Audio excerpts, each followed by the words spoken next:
প্রথম যে আশা সেটি হচ্ছে যে অন্তর্বর্তীকালীন সরকারের সাথে তারা একযোগে কাজ করতে চান এবং সেটার প্রতিফলন হিসেবেই সরকার গঠনের দ্বিতীয় মাসের প্রথমেই তারা এই প্রতিনিধি দলটি পাঠিয়েছে। দ্বিতীয়ত, আমরা আর্থিক সংস্কারের যে সমস্ত সেক্টরকে আইডেন্টিফাই করেছি এই সবগুলো সেক্টরেই তারা সার্বিকভাবে সহযোগিতার আশ্বাস দিয়েছে।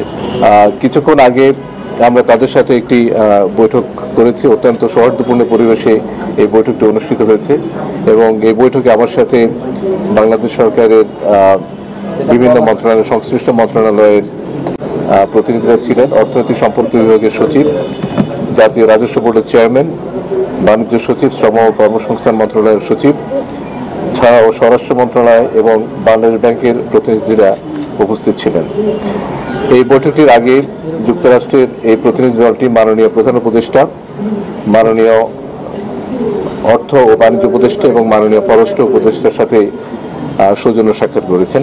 মিডিয়ার সুপ্রিয় বন্ধুগণ, সুহৃদগণ, আপনারা জানেন যে বর্তমানে মার্কিন যুক্তরাষ্ট্রের একটি প্রতিনিধি দল বাংলাদেশ সফর করছে। এর নেতৃত্বে আছেন ট্রেজারি ডিপার্টমেন্টের অ্যাসিস্ট্যান্ট সেক্রেটারি ব্রেন্ট নেইম্যান এবং এই প্রতিনিধি দলে আছেন স্টেট ডিপার্টমেন্টের দক্ষিণ ও মধ্য এশিয়া বিষয়ক ব্যুরোর অ্যাসিস্ট্যান্ট সেক্রেটারি ডোনাল্ড লু সহ 6 সদস্যের এক আন্তঃসংস্থা প্রতিনিধি দল।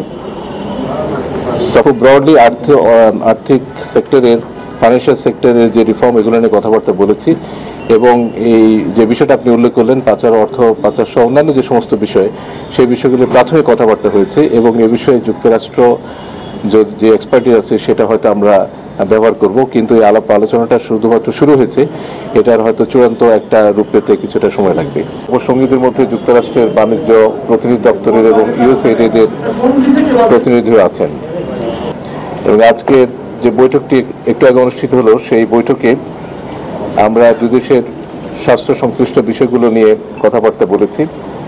ছাত্র জনতার চরম আত্মত্যাগের মধ্য দিয়ে অর্জিত এই নতুন বাংলাদেশের সূচিত বৈপ্লবিক পরিবর্তনের প্রেক্ষাপটে সরকার ইতিমধ্যে যে সমস্ত পদক্ষেপ গ্রহণ করেছেন সে সমস্ত পদক্ষেপ সম্পর্কে আমরা এই প্রতিনিধি দলকে অবহিত করেছি। যুক্তরাষ্ট্র সরকারের পক্ষ থেকে অন্তর্বর্তীকালীন সরকারের সঙ্গে কাজ করে যাওয়ার অঙ্গীকার তারা পুনর্ব্যক্ত করেছেন।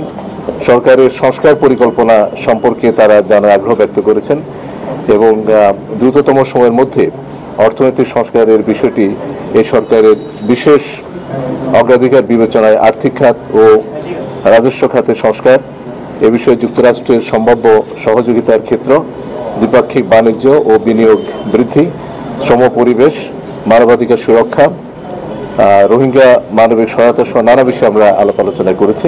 এছাড়া অর্থনৈতিক সম্পর্ক বিভাগ এবং ইউএসএইডের মধ্যে বার্ষিক সহযোগিতা চুক্তিটি আজকে স্বাক্ষরিত হয়েছিল। এই ছিল সংক্ষেপে যে প্রতিনিধি দলটি যুক্তরাষ্ট্র থেকে এসছে, তাদের সাথে আমাদের প্রধান উপদেষ্টা, অর্থ এবং বাণিজ্য উপদেষ্টা, পররাষ্ট্র উপদেষ্টা এবং আমার সাথে একটু আগে যে বৈঠক ছিল তার সংক্ষেপে এগুলো হয়েছে আর কি। যেমনটা আমি বলেছি, এটা ছিল প্রাথমিক আলোচনা। আজকে বিকেল বেলায় তারা বাংলাদেশ ব্যাংকের গভর্নরের সাথে একটা বৈঠকে মিলিত হবেন। আবার এই বৈঠকে বাংলাদেশ ব্যাংকের একজন প্রতিনিধি ছিলেন এবং বাংলাদেশ ব্যাংকের গভর্নর মহোদয়ের সাথে আলোচনার হয়তো এই সুনির্দিষ্ট প্রশ্নগুলো উঠে আসতে পারে। ছিল সেই বৈঠকে আপনি যে বিষয়টি উল্লেখ করেছেন সেই বিষয়টি আলোচনা হয়নি। আর্থিক সহযোগিতার কোনো বিষয় নিয়ে আলোচনা হয়েছে? জিএসপি নিয়ে সাধারণভাবে আলোচনা হয়েছে, ডিএফসি নিয়ে সাধারণ একটা আলোচনা হয়েছে, কিন্তু সুনির্দিষ্ট আলোচনা হয়নি।